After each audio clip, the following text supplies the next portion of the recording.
Namo tassa bhagavato arahato samma sambuddhassa.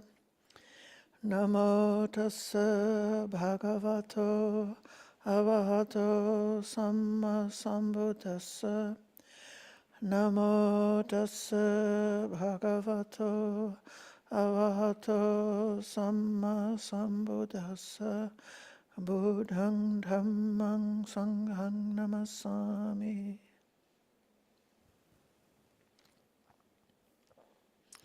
Good afternoon, dear friends, and welcome to this Sunday afternoon sutta study program with the Dhamma Dharini in California.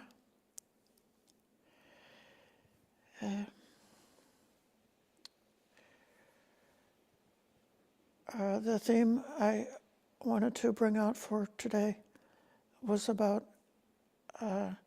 two aspects of emptiness, or sunyata. The first aspect is the active aspect of non-self, or anatta, seeing that the objective world is empty of self, and seeing that the five aggregates that make up an individual are empty of self. So, anatta is shunyata, not self, is emptiness. And then the second aspect that I wanted to bring out today is that nibbana is shunyata. Nibbana is emptiness. Nibbana is the attainment of a mind which is empty of craving.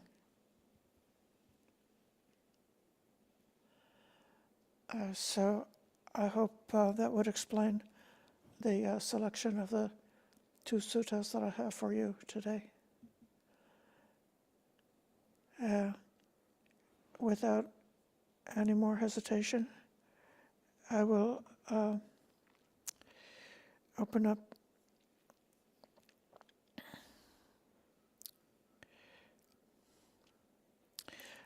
from the Agamas, sutta about the empty world.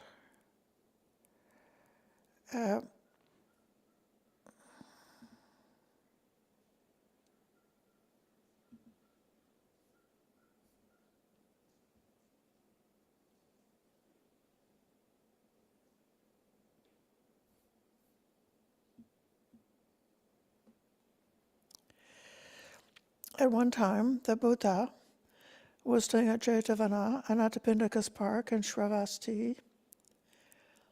Then a bhikshu named Samyuktāgama came to where the Buddha was, saluted him by prostrating with his head to the ground, touching the feet of the Buddha, and sat down to one side. He then said to the Buddha, "It is said, the world is empty. Loka sanya. Loka sunya. But in what regard is it said that the world is empty?" The Buddha answered, "I is empty, empty of eternal and unchanging nature, empty of anything belonging to the self. Why is this so? This is nature as it is. Material forms, visual consciousness, visual contact, the feelings pleasant or unpleasant are neither pleasant nor unpleasant that arise conditioned by visual contact are empty. Empty of eternal and unchanging nature, empty of anything belonging to the self. Why is this so? This is nature as it is. Ear, nose, tongue, body, and mind are also thus. This is called the empty world. When the Buddha had taught this discourse, the bhikshu Samyuktāgama, having heard what the Buddha had said, was delighted and put it into practice.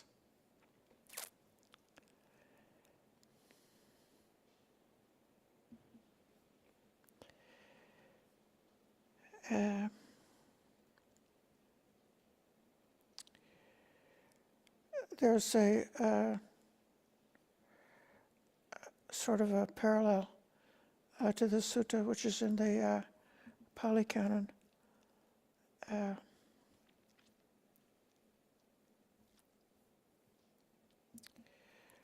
Shunyata Loka Sutta, which is in the Samyuktāgama number 35.85. I'll show you this one so that you can see if you can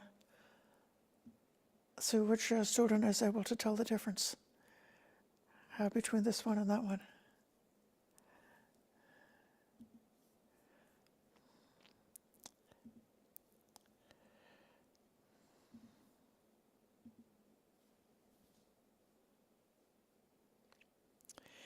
Then the Venerable Ananda said to the Buddha, "Sir, they say the world is empty. But what does the saying, the world is empty, refer to?" This is 35.85 in the Connected Discourses. Ananda, they say the world is empty because it is empty of self or what belongs to the self. And what is empty of self or belongs to the self? The eye. Sights, eye consciousness, eye contact are empty of self and what belongs to self. The pleasant, painful, or neutral feelings that arise, conditioned by the mind, contact is also empty of self or what belongs to the self. They say that the world is empty because it's empty of self or what belongs to self.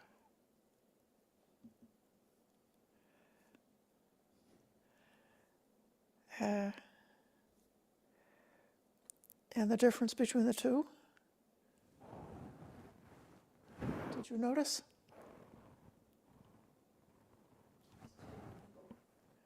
So, the first one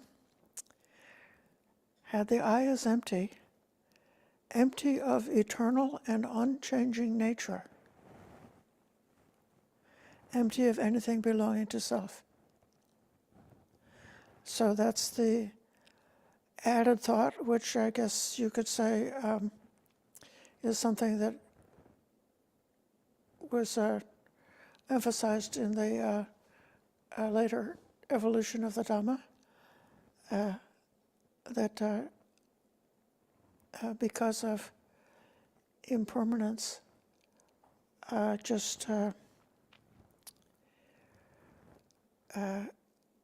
having this way of describing the absence of a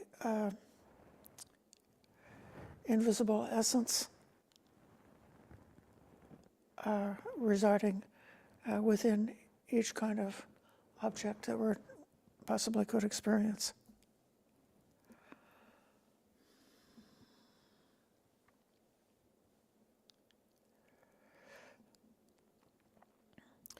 One way to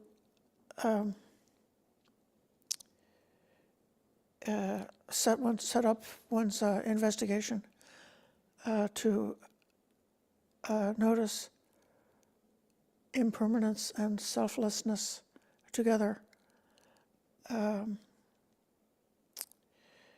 Well, there is the quiz, which is form permanent or impermanent? Impermanent, Venerable Sir. Is that which is impermanent suffering or not suffering? Suffering, Venerable Sir. Does that which has the character of being impermanent, there's a word I like, decaying, falling apart, constantly falling apart, is that which is constantly falling apart and which is unsatisfactory, something that should be called a self or not. And say, anatta, not, so that's one way. So in particular, this idea of seeing how the things that arise and seem to be like a definite object that has definite boundaries, that object is always falling apart. It's constantly falling apart. Everything that we can perceive, as soon as we think we definitely know it, it then seems to be falling apart. And so with that contemplation, the study of, or the investigation of impermanence, and the developing the perception of not self comes together. So that's one of the ways to practice with that. I'd like to pause for a minute and ask for anybody here in the group who can report from your own practice what has been the most powerful for you in realizing impermanence and non-self as an aspect of meditation.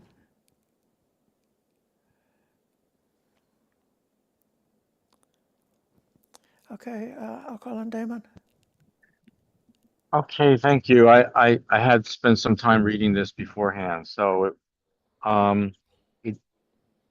it kind of at first my mind said, wait, this is kind of well-worn territory for us as a group. We've gone over this so many times. What is left to learn?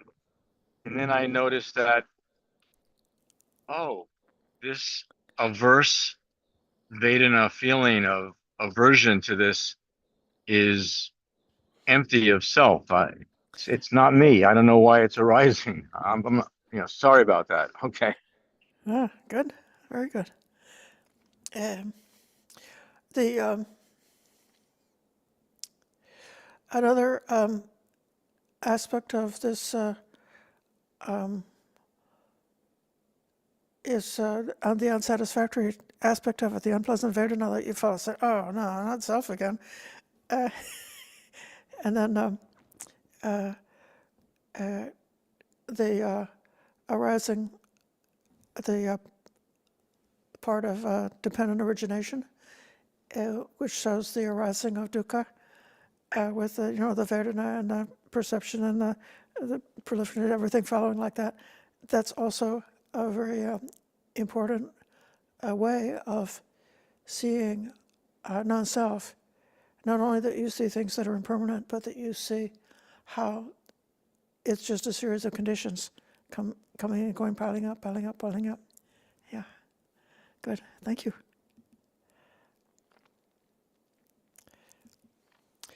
I'll call on Soti. Sochi. Oh, okay. Thank you so much. So I kind of have a question along with I was on retreat one time and I felt like I had this kind of like insight of like the impermanence of things. I was contemplating on it, but it came as a very unpleasant, complete body. My mind, everything in my body and mind just did not like it, did not like seeing that realization. Mm-hmm. And after that, I didn't want to meditate. I took a whole day. I'm not meditating. I'm not doing anything. I don't like this at all. I don't like meditation. I'm going to leave the practice. It was so powerful that I didn't even want to meditate anymore. And it's almost like after that, I feel like kind of put up some kind of resistance to it because I went back to my old way of just, intellectually saying, yeah, I guess, yeah, things are conditioned. Yeah, they're impermanent, but really, if I see a cup, it looks permanent. It doesn't look impermanent to me, Mm. even though I say the word. So it was, can you give Yeah. me some help with that? Well, in the quiz that I just mentioned, they said, is that which is impermanent dukkha or sukha? And the answer is it's dukkha. Mhm. So you got a moment peering into the dark abyss of dukkha. I would like to, you could say, like the Mm. fundamental, deep aspect of dukkha is that things keep changing. That nothing can be held onto because it's always changing. And we depend so much on the continuity of the objects in the world. And everything that we are depending on is not reliable. So, yeah, it's unpleasant. So then,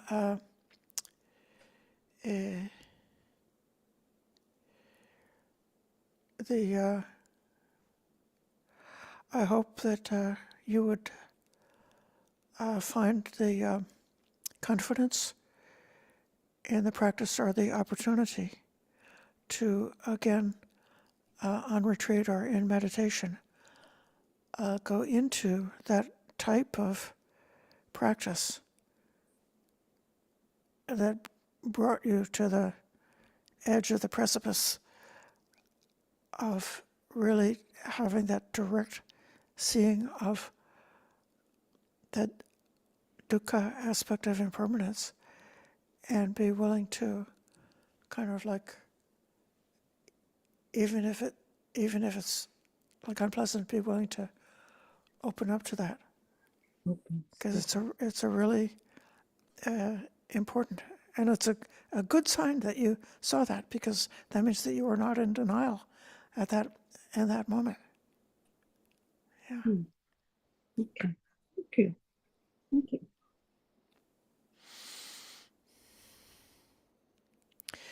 I think that there is an idea that's more fully developed in the later traditions of the Svabhava, which is like a self nature. Sava, I think in Sanskrit, has got a meaning of self, and bhava is becoming. So then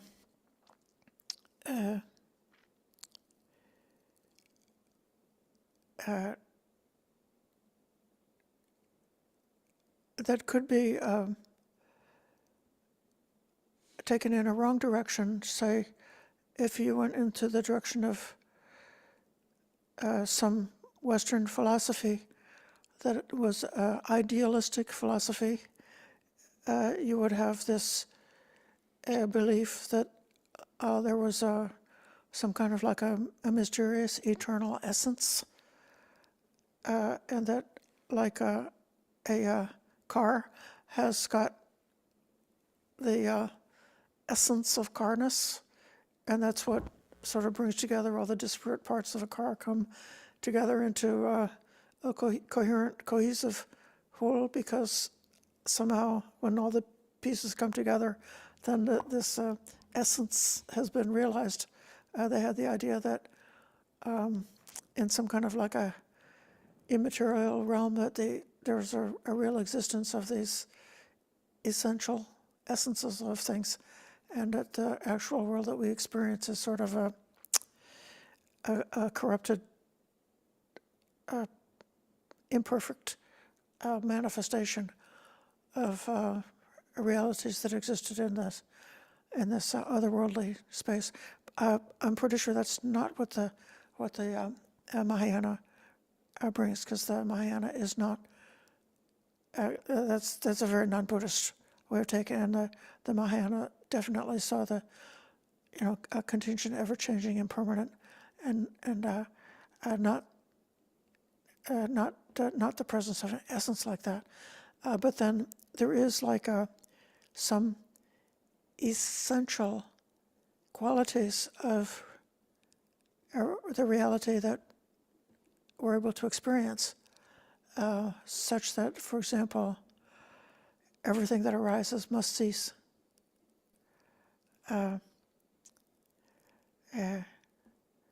Everything in the conditioned world is dukkha, or unsatisfactory at some level, and that all dhammas are without self. So those are an example of some kind of the level at which the early Buddhism does make this assertion that there are some truths that are universally true that you can see, but that the things, the objects, don't have a self. I'll call on Richard.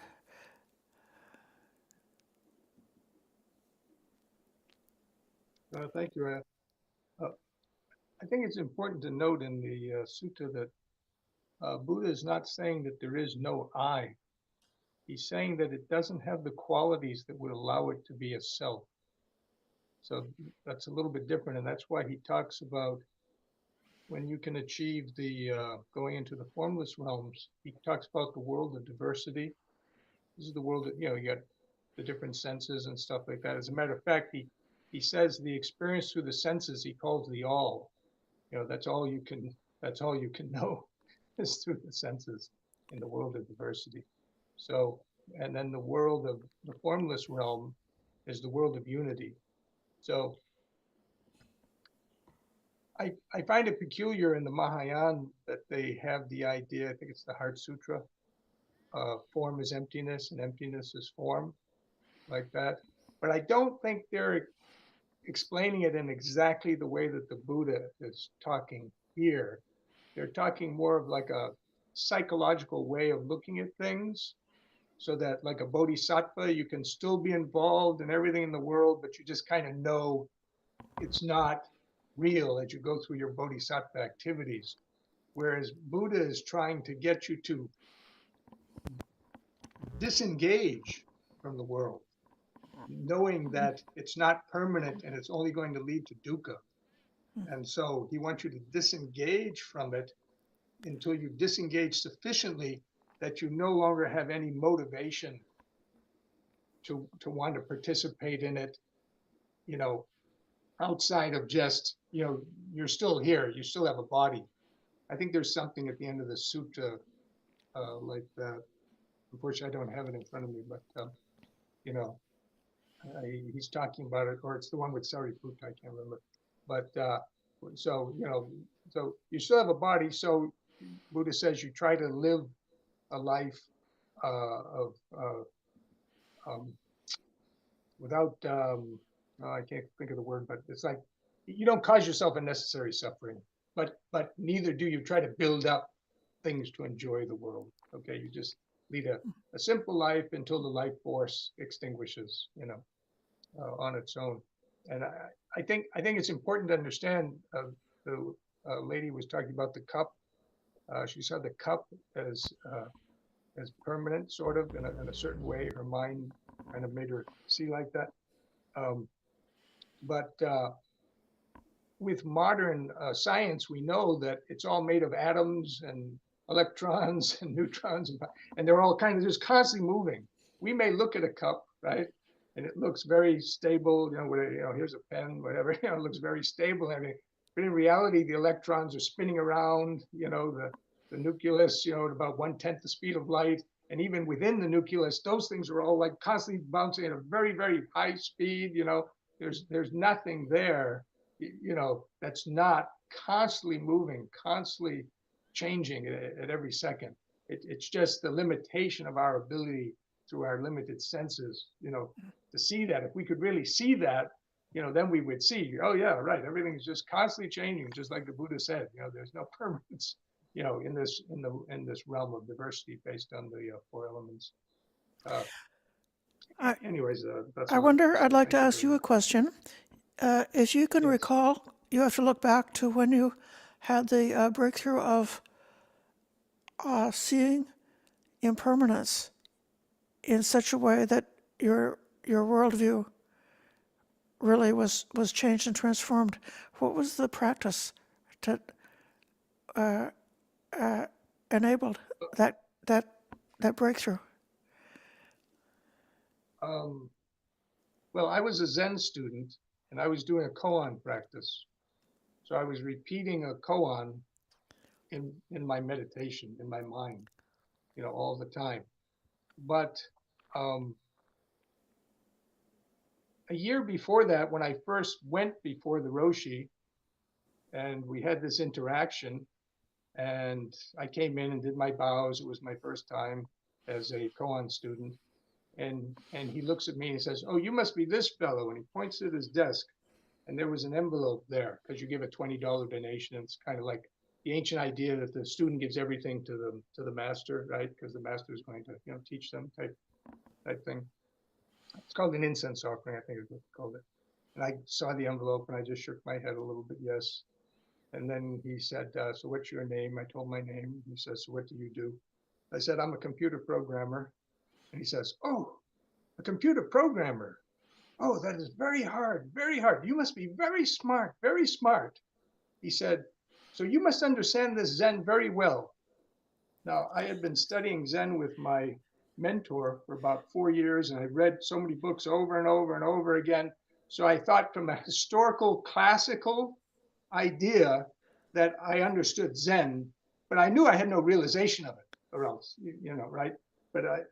But when he said that to me, I started to nod my head, but only with that other thought, that, yeah, like a college professor or something might, know a subject well or something, right?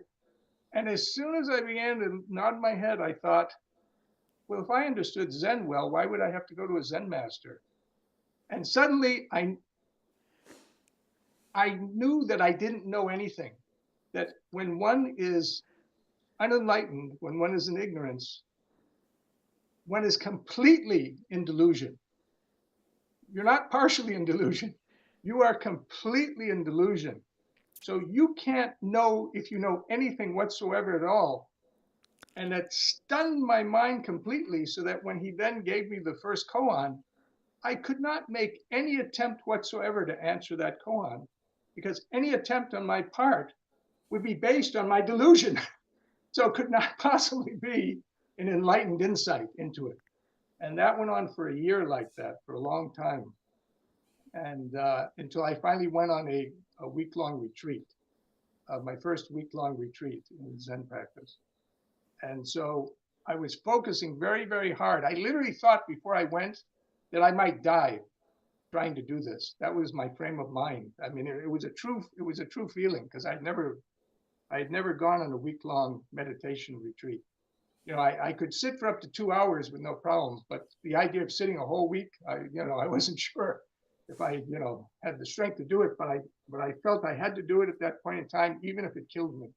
I didn't care, and I went forth, and I just, from the very beginning, starting even the day before, I just started focusing on the koan constantly and didn't let anything else come into my mind.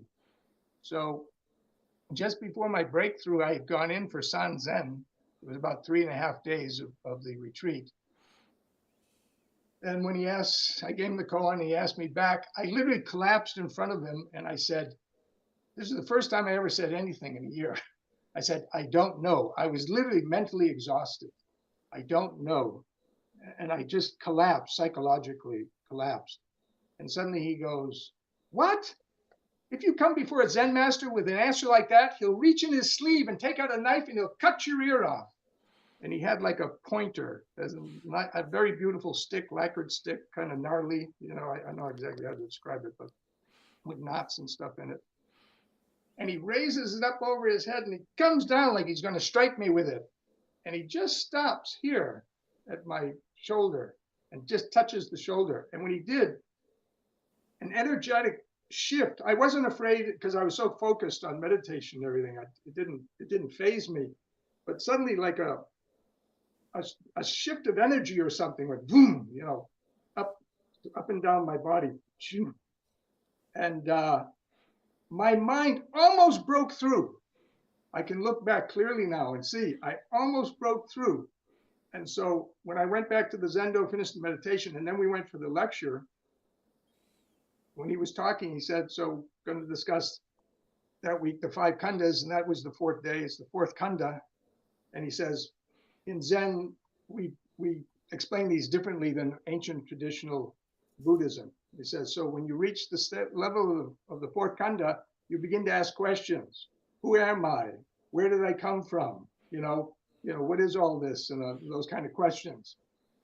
And when he said that, suddenly I saw that my mind was creating the sankharas. It was my own mind creating sankhara. And these were just stories that I was telling myself were real and that I had to go on, you know, participating in those stories. But in reality, I didn't. I could stop those stories because they were being produced by my own mind. So while he was talking, I was focusing on the koan at the same time, but I could hear him perfectly clearly. And so he said, so when that happened, and I had the breakthrough and I saw it was my own imagination. This was all just my own imagination to think I was a human being, a man, and I was lost and I had to search for enlightenment. I had to search for an enlightened teacher. I had to search for knowledge, all these things. I'm not saying that those things aren't real or important, but this constantly telling myself that I was totally unenlightened, totally in delusion. That's the story that I'm holding in my head. That's keeping me running around and lost and confused all the time. And so when I realized that, the koan, because I've been focusing on it so much, just came up in my mind like a bubble, you might say, might rise up in a pond to the surface and pop, right? And I knew immediately the answer to the koan. And from that point forward, any koan he asked me, I knew as soon as he asked me the koan. But he was looking for very traditional response, sort of an art. So I would wait several sessions and study the way he was, and then I'd see exactly what response he was looking for, and I could answer that koan in the exact way he wanted me to answer it. But I need to explain something. Some people say that if you claim that you had some kind of experience like this, which at the time I didn't know it, but it was sotapan, and there is precedent for that. I can't remember, but there was a famous thought to be an arahant in the Thai forest tradition line, and he said that when he attained sotapan, he didn't know it either. So, but that was my background. I didn't know Theravadan Buddhism. I didn't know there was a thing called sotapan. I didn't know any of this stuff, right? Yeah. But anyways, but one can claim these things, and it's just egotistical. But I want you to understand that when I went in to see the Roshi after that to answer the koan, I never told him that I had attained anything whatsoever. You don't need to. That's why when the Buddha says that that he becomes independent in the Buddha's dispensation, right? You don't need anyone to reaffirm anything for you. I only spoke up a year ago in your retreat because I wanted to try to enthuse the bhikkhunis that you can do it. It's doable, you know? You just apply yourself, right? And let go of the baggage. Let go of the sankharas that are telling you no. Set those things aside. Just move forward. But that was my only motivation. It wasn't for anyone to think that I had attained anything or not attained anything. Thank you so much. Anyway, I know I talked for a long time, but Yeah. I thought it was important to understand it clearly. Thank you for listening. And I'm trying to, invite this speaking because it's worth it. Keep going, don't stop. It's worth it. I'll call on Ananea.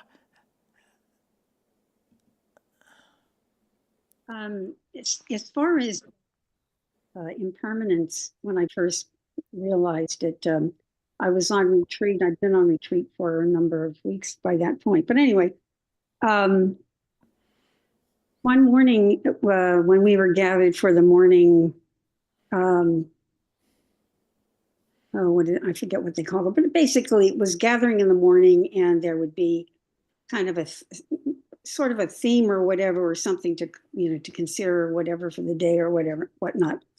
And so anyway, so we're there sitting in the hall, and the teacher, we're, eyes are closed, we're all sitting there like this, and the teacher shouts, which this had never happened before, shouted, "Where is your mind?"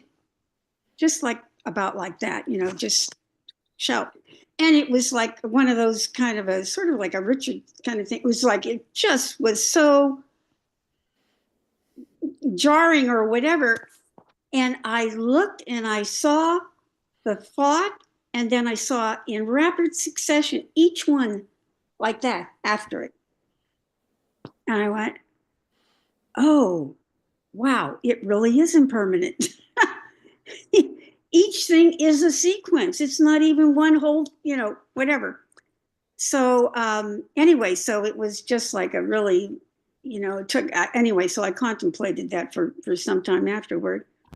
And another time on retreat, I think I've mentioned this before, I spent a couple hours meditating in the hall, and I'm walking down the hall between areas. And about the time I get down to the hall, something would something would come in and go, oh, that's what that is. So I had an interview with the teacher on this occasion right afterward, and I just said, well, it's not only that feelings are not personal, none of it's personal. The whole thing is just this construct. It's all just made up. So anyway, those are two key moments for me, which has then kept me going forward as far as, continuing to practice and further my understanding, and then were very significant, which is why I remember them very, very clearly. Thank you. There's two levels of this experience or this realization about non-self. One is at stream entry, the fetter of the self-view, wherein sort of like at a cognitive way, there's the a belief about the self and this that it's located somewhere, that it could be found in one of the five aggregates, all the five aggregates. This belief that there is a self that can be discovered, or that when the mind throws out a story about the self, that it just latches onto that intuitively as being a reality. And then the other level of the self-view is up to the, I think it's the either the 8th or the 9th of the fetters, which is translated as self-conceit. And I heard it explained that the self-view is cognitive, and the self-conceit has to do with perception. And so the self-conceit is a quality that as we experience the world, there's this perception that there's this which is the inside, which is me, and then the objects are something else, and that there's a difference between the inside and the outside, and which gives a privilege to the inside. And so then when that last conceit is broken through, then that preference goes away. So anyway, thank you for sharing your story. And There's one other, just one, Yeah. part of this is in seeing the thoughts. So it wasn't just that that there was the impermanence that it, things just went discreetly, thing like that. But how far it had gone in that just nanosecond amount of time from this thought, to every little related kind of thing, that by the time I'd gotten down just those 5 iterations, it had already morphed itself into, like the papancha was just like this, ready, latched on, and had just now was ready, just rolling down there for this whole field of whatever, rolling along, that it would just, like you could go on forever with whatever that original thought might have been. It was just rolling along, made up. Yep, that's it. Okay, thank you. Sharanya, do you have something to add to this conversation? I was just interested in your answer to your own question about what is it in your practice that has helped you make that shift from non-self as a concept to something that maybe you're more able to live by. Well, I spent a long time working with the 5 aggregates in terms of afflictive emotional reactions, and seeing how when those afflictions arose, that together within the arising of that reactivity was also arising this very powerful belief. And there's the self which is being harmed or hurt or in danger or something like that, and seeing how the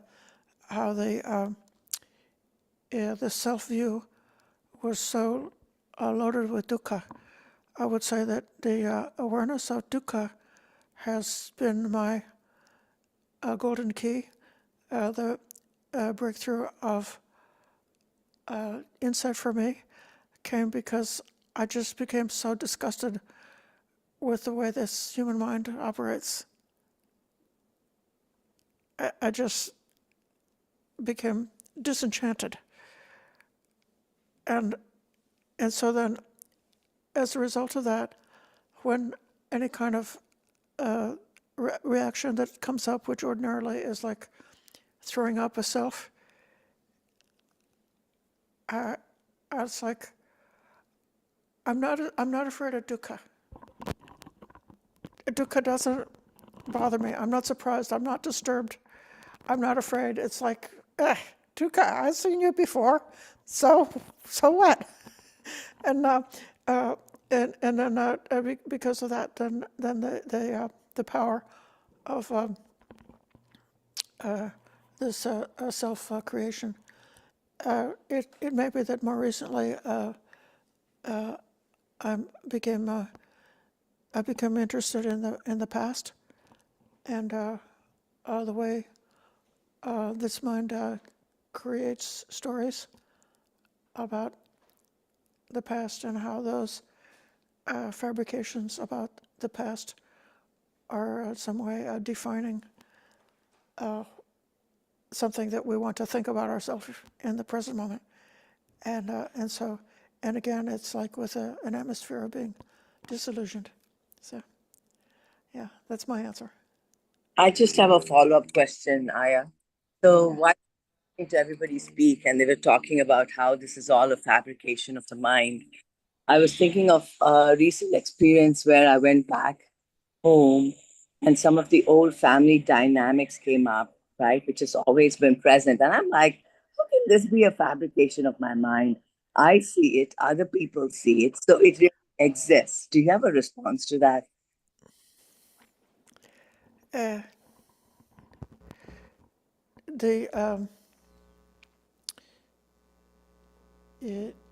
I think whether something is real or not is one question, and whether it possesses this eternal essence is a different question.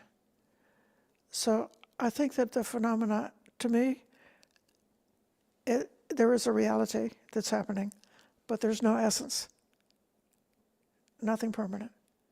It's, it's always changing, and it's always changeable. But people saying nothing is real, I mean, it's also like in a different way of looking at it. You can say nothing is real. I'm going to pause this conversation and go back to the sutta because we've got a whole other sutta to read, if that's okay. And Richard, I'm going to invite you to hold that thought and come back later if it's suitable. So this next sutta is coming to the other aspect, which is the destruction of craving, realizing the destruction of craving.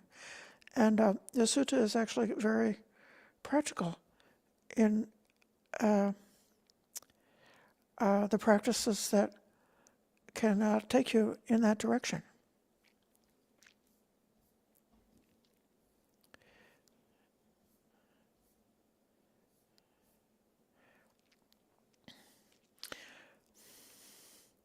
This is number 151 in the Purification of Alms. And one time the Buddha was staying near Rajagaha, the bamboo grove, the squirrels feeding ground.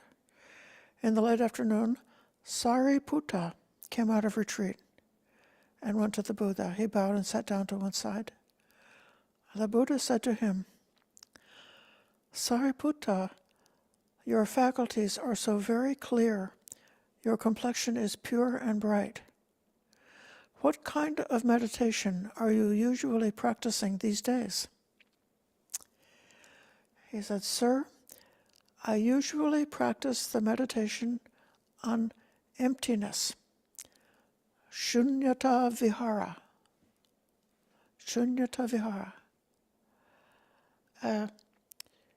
Now, last week we looked at the Chula Sunyata Sutta, the shorter discourse on emptiness, and they gave the whole procedure of the monastery is empty of the village, the forest is empty of the monastery, the earth element is empty of trees, and so forth like that, of doing a kind of a shunyata vihara.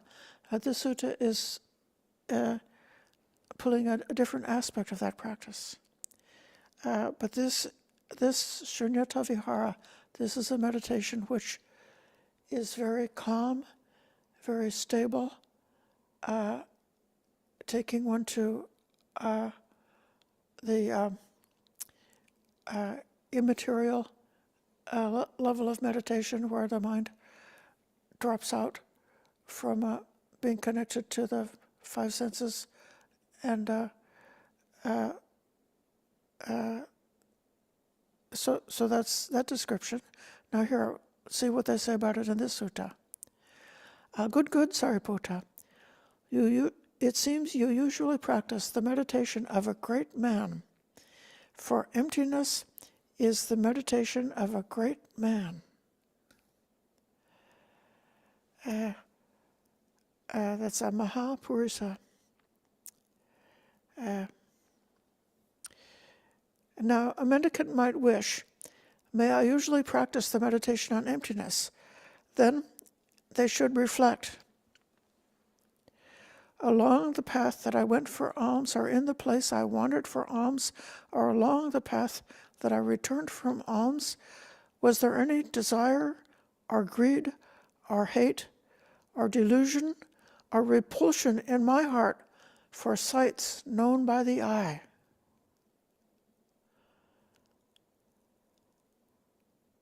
So, if you think you're getting it or you got it in your cushion practice, you can do this investigation. And if these afflictive reactions are arising for you when you go shopping or when you go to work or you do your business, then you got to recognize those factors are still present.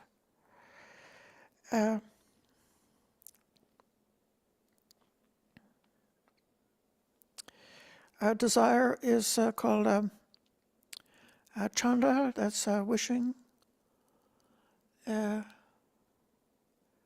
wishing and wanting. And then raga is translated here as greed, or it could be translated as passion. And then hate is dosa, just hatred, that's simple. And then delusion is moha. So you see two different words often used for the same idea. Vidya, or not knowing, or incomplete knowing. And then moha, delusion, which could be also not knowing the truth, and it also could be that you know something that is not the truth. And you know something that's not real. And so in that way, going back to the other question, you could say that while you're a putujana, while you're not yet enlightened, indeed, everything that you experience is not real, because everything that you experience is deluded. So you are constantly and continuously living and swimming in a world which is not a real world, because you're just like you're living with a lot of ghosts, and the ghost is all your fantasies about the way it is. So that's delusion. And then the last one, this patika, which is mentioned as repulsion, and a lot of what we could say these like afflictive emotional reactions. Patika I understand to be both a mental and a visceral reactivity to displeasure. And as long as that visceral reaction is coming up, then we're far from safety.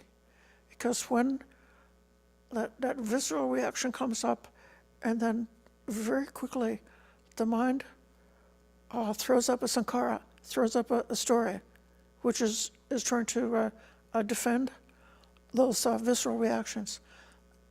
If you work with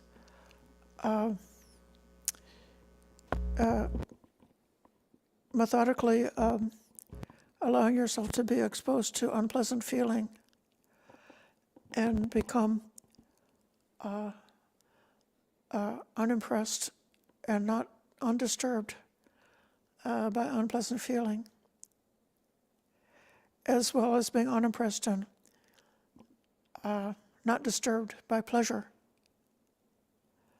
so that the mind is equally able to encounter something pleasant or something unpleasant without any disturbance, then you'll know that's the patika is dying down.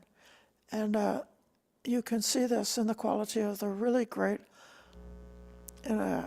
awakened teachers, or the Dhamma teachers who've really accomplished something, and then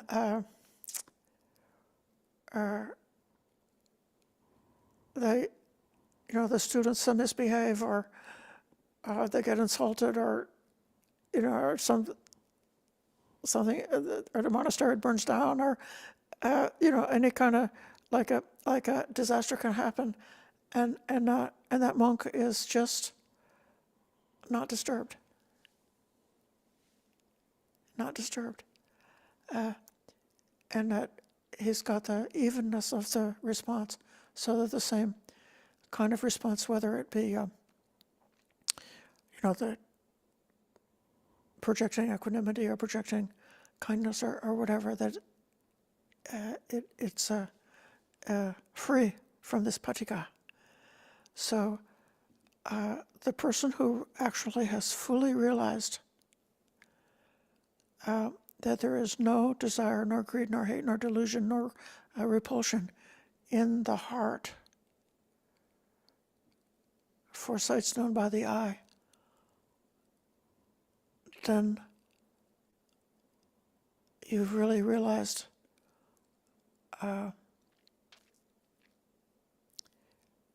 one aspect of nibbana, which is the calming or the elimination, the complete destruction of greed. And if you've gone partway there, if you've gone 10% towards nibbana, you should rejoice and be happy and keep going, don't stop. Suppose upon checking, the mendicant knows that there is such desire, greed, hate, delusion, or repulsion in their heart. They should make an effort to give up those unskillful qualities with urgency. Make the effort to give up those unskillful qualities. You may not be able to quite yet, you may not know quite how, but you got to be willing and then keep investigating until finally it's a different kind of breakthrough when you find out that it's possible to give up some unskillful qualities to some extent. And then you've got a long or short road ahead of you in which you continuously have a chance to uncover what the unskillful qualities are and give them up.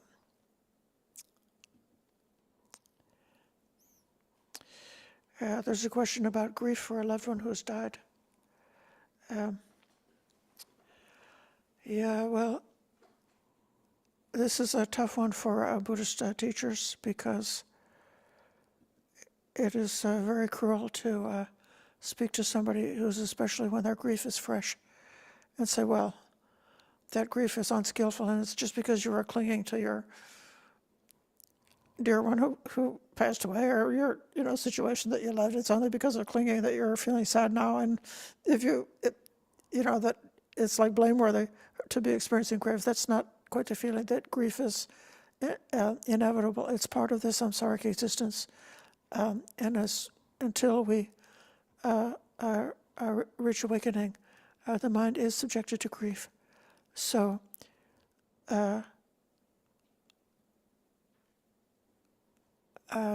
one should make the effort not to nourish the grief and build it up and promote the grief, or live there, but instead become ready to let go of grief. Turn the mind towards reflections such that the personal grief can be transformed into compassion because of knowing that all the beings in the world also face losses just like the one that I'm facing. And if one has had the opportunity to go through the cycles of grief and the cycles of healing, and knowing how that goes for a normal, healthy individual, that it's a kind of a matter of time, and that eventually the grief reaction can wear away and can be replaced by both being able to recall the past without feeling sorrowful, and also being able to have compassion for the world because of knowing what grief is. Okay, suppose that upon checking, a mendicant knows there was no such desire, greed, hate, delusion, or repulsion in their heart. They should meditate with rapture and joy, training by day and night in skillful qualities. So, if you can, then dwell there. This piety and pamoja, this bliss and joy.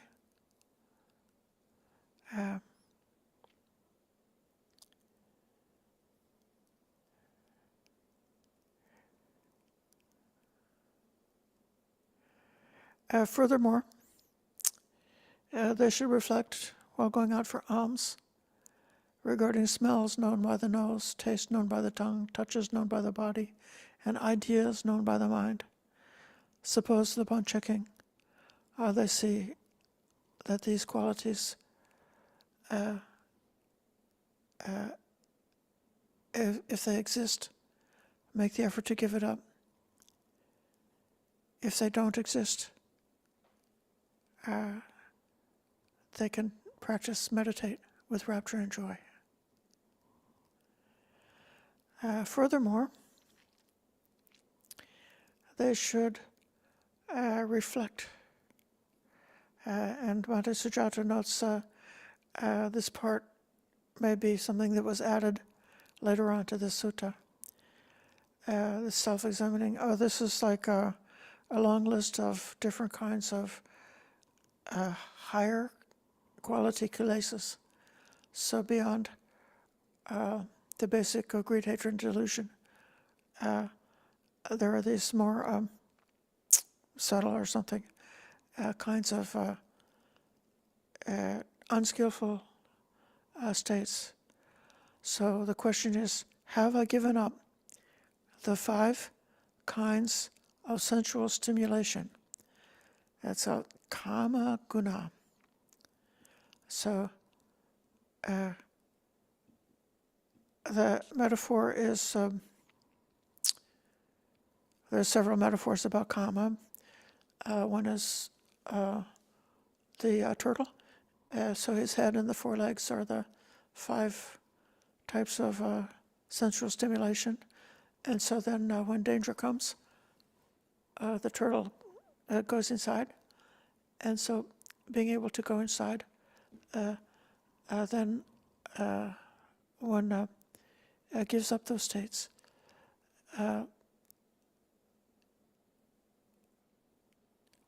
It may be that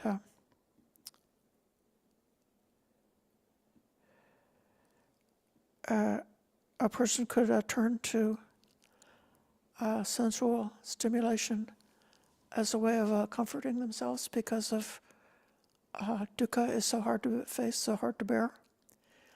And so then you turn to doing something pleasant or pleasurable. For a lay person, it could be taking some entertainment or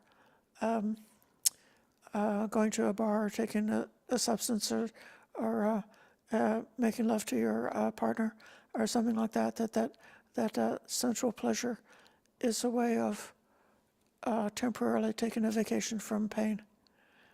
And then if for somebody who's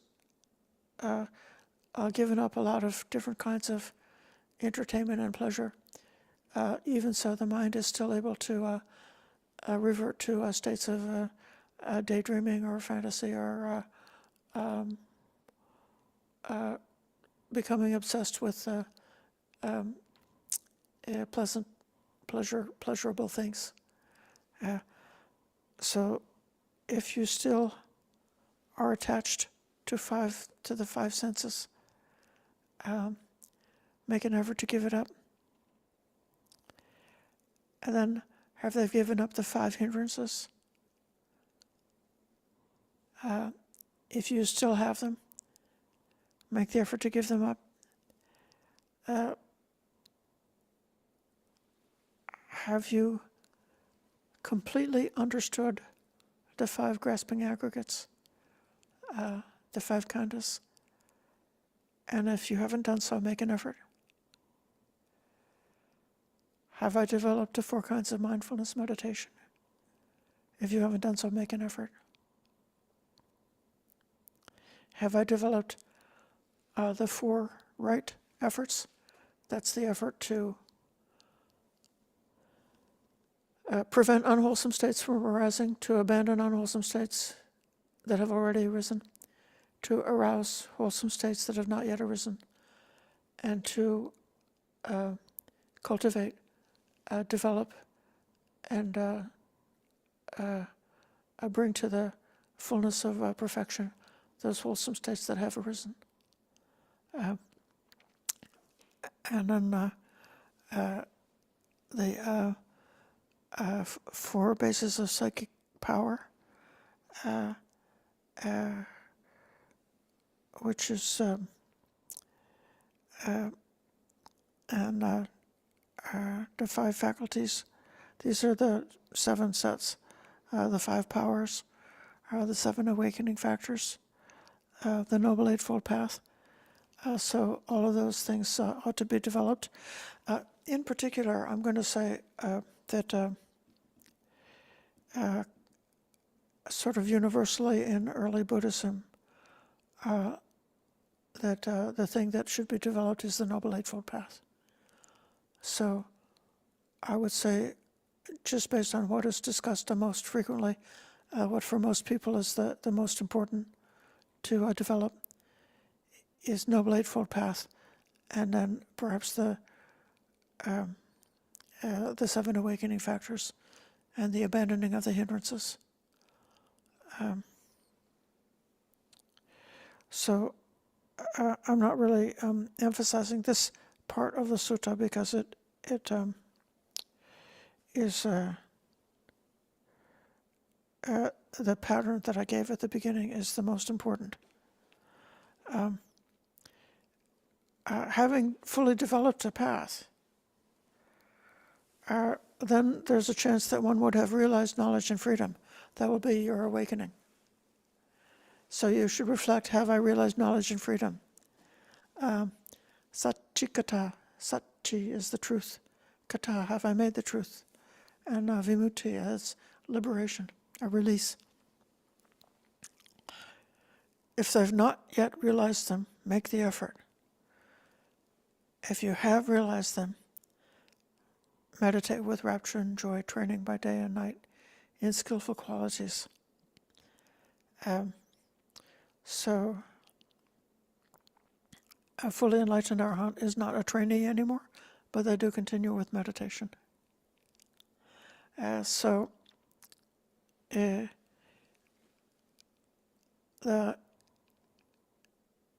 emptiness of this emptiness practice is that the mind is empty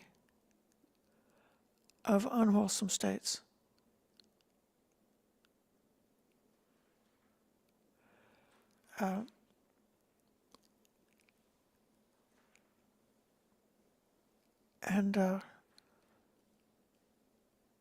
We were a couple of weeks ago, we were talking about learning how to notice what's not there.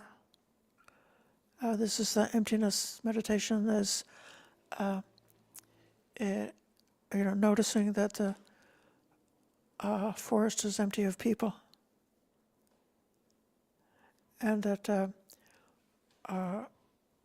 the mind in meditation is empty of the hindrances. This is an extremely wonderful balancing factor in 2 ways.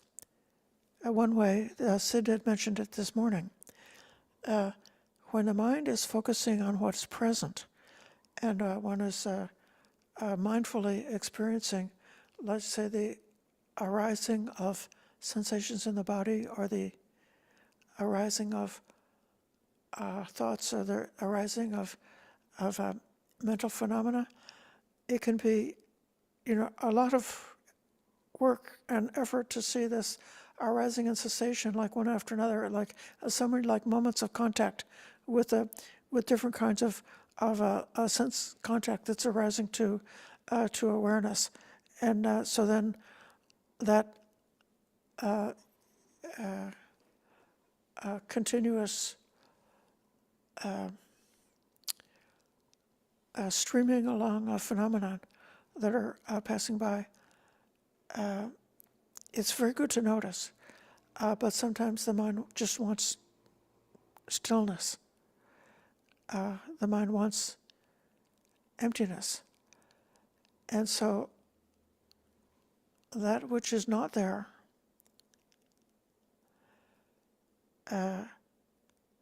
is much more freed from the continuous stirring up of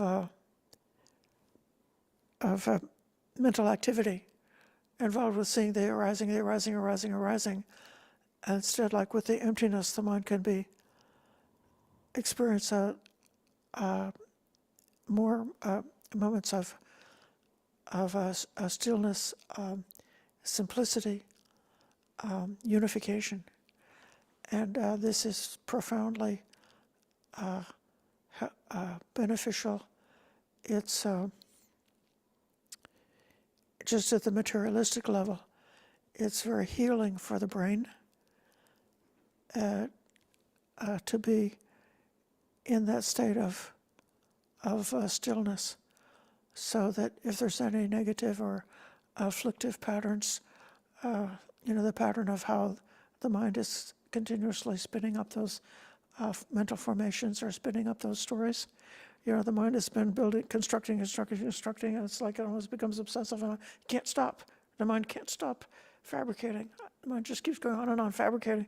But if you can come to stillness, come to emptiness, then that fabricating can have a pause, and then it can be a possibility to, here's the insight. One can see that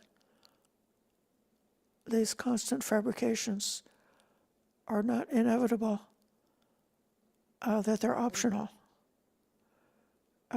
One can choose not to be continuously fabricating like that. You see the possibility of release. I think I may stop here and take a time for question. And I see that Mima has got a question. Or Thank you. Maybe you're going to give us a great insight that will help us to understand it. I have a question. I've had that experience many times. I didn't know what it was. I was on another path and we were not allowed to discuss. It wasn't until I came to this path that I spoke to a bhikkhuni, and she asked me about my practice, and I told her, and she explained to me. But my question is that when that is happening, and I don't know if it's curiosity or it wants to go back to the same behavior. Emptiness for me, in the sense when I'm meditating and it happens because I have no control over it. Everything stops. There's no hearing, no seeing, no sensing. Everything. It's like you're just in this space. But when I'm in that space, and here's my question: is there something I'm supposed to do? Or am I, because when I'm in that space, I think I've only been there for like a split second, but when I come out, it's been maybe 2 or 3 hours. Yeah. But I don't know if I'm supposed to participate or just be. I don't know. Nobody's ever been able to answer that question for me. According to the suttas, upon emerging from that space of emptiness, it's possible to see that even the profound stillness and freedom from affliction that exists within that state, you can see that even that state is still something that's fabricated and something that was constructed, something that came to be because of causes and conditions. Mm-hmm. So you had, you'd learned a Dhamma, you'd practiced a meditation, you came to the cushion, you've done all the other preliminary practices, and then you sit down. And so all of those things are like conditions for the arising of that. And then when you see that it's something that's conditioned, and then you will know that even that state is still changing. It's still impermanent. It's still disappointing in the end. It's still something that you mustn't cling to. Mm-hmm.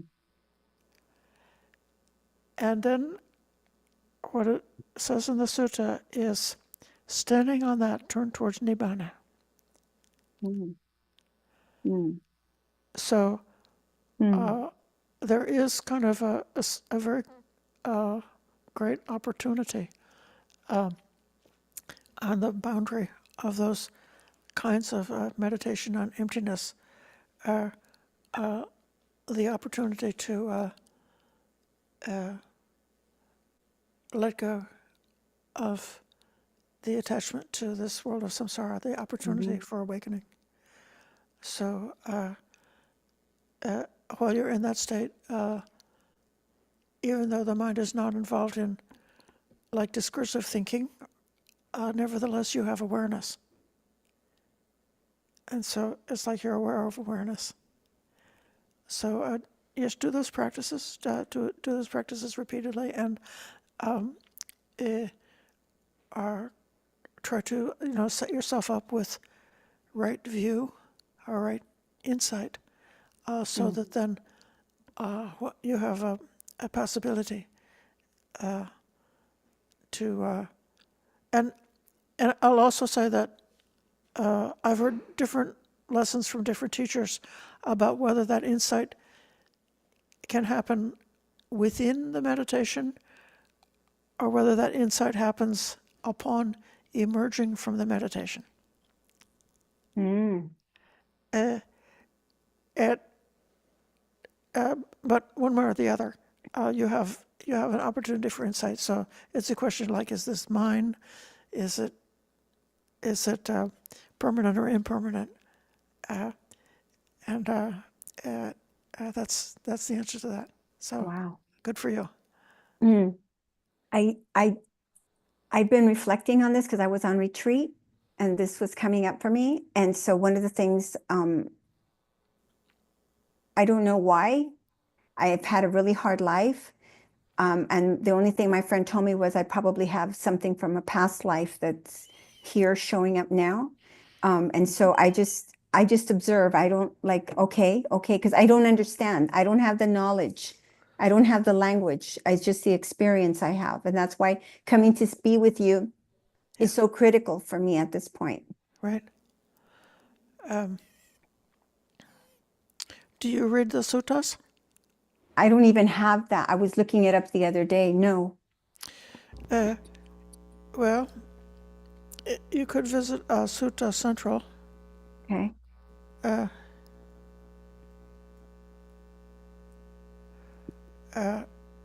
I'm going to send this message to everyone.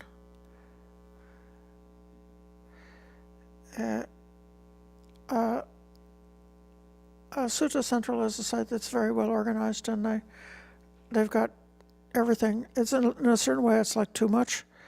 Or there are other Dhamma sites that have more of like a selection of the like important suttas, or you take a theme. But when I asked my teacher which suttas I should read first, he just said read them all. Okay. So if you turn to the middle-length discourses or something like that, and just start reading or look up the questions that are interesting to you, and look for teachings about that. And the reason I say that is like what I just told you, like standing on that turn toward the deathless. Okay, that's not something I made up. It's something that I learned from the sutta about how this practice works. And it's because of confidence that even without being an arahant, I can say, I'm confident that that's the thing to do in that kind of situation. So there are many questions, and having knowing that the suttas are reliable like that, and practicing in line with the suttas is safe. We won't hurt ourselves by following the teachings of the Buddha. So that's a possibility. Thank you. Yeah.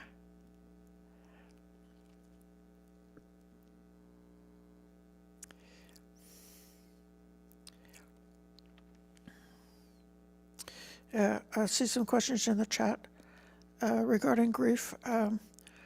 There's a comment, yes, indeed, all beings suffer with grief like me. And so it would be good to work on compassion, nurturing compassion, rather than nurturing my grief. Then there's another question. Is suffering always bad? Can there be a righteous desire or a righteous suffering? Well, there's a sutta for that. Maybe we'll. Can you remember which one it is? It's the 6 sets of 6, or else it's the discourse on the 18 kinds of Vedana. It talks about like the householder's grief is that they remember what they used to have and they don't have it anymore and feel sad. And a trainee's grief, this is somebody who's gotten a hold of this path, who's training this path. The trainee's grief is they realize that they've not yet reached the goal.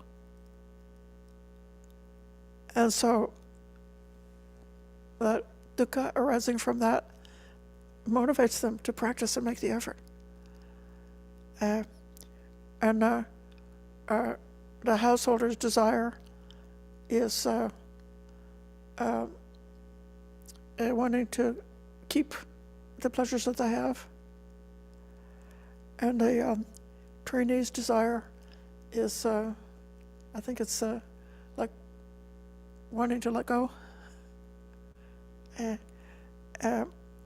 I don't know about any place where the Buddha endorses righteous anger. So, I mean, righteous indignation or righteous anger is very much a phenomenon that is very popular these days. We see it around a lot, and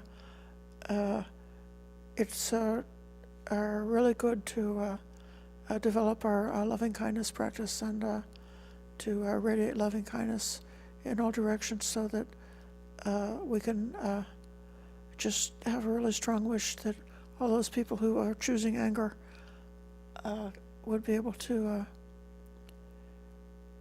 avoid harming themselves and not harming anybody else because of their anger.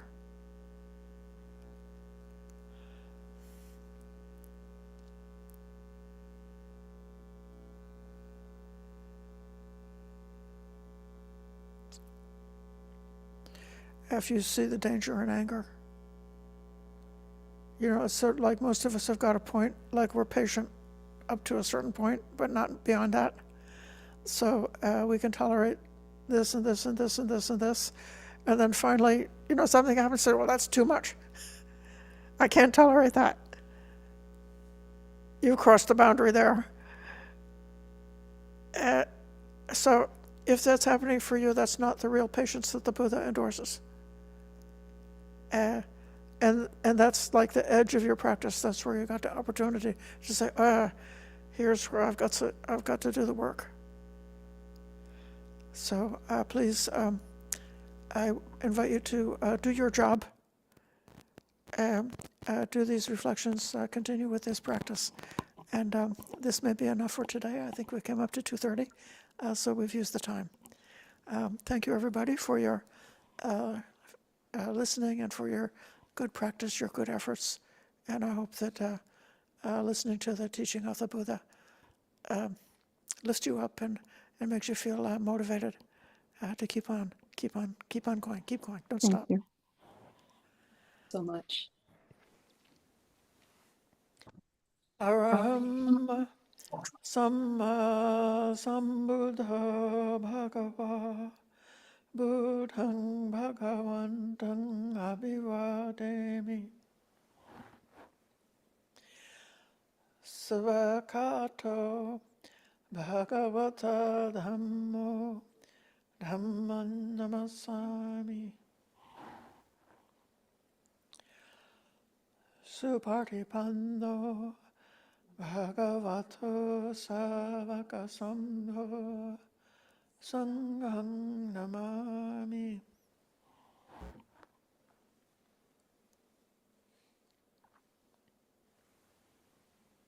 Thank you, Aya. Thank you, Aya. Okay. See you on Tuesday. Thank you. Sadhu, sadhu, sadhu. Thank you. Sadhu. Thank you.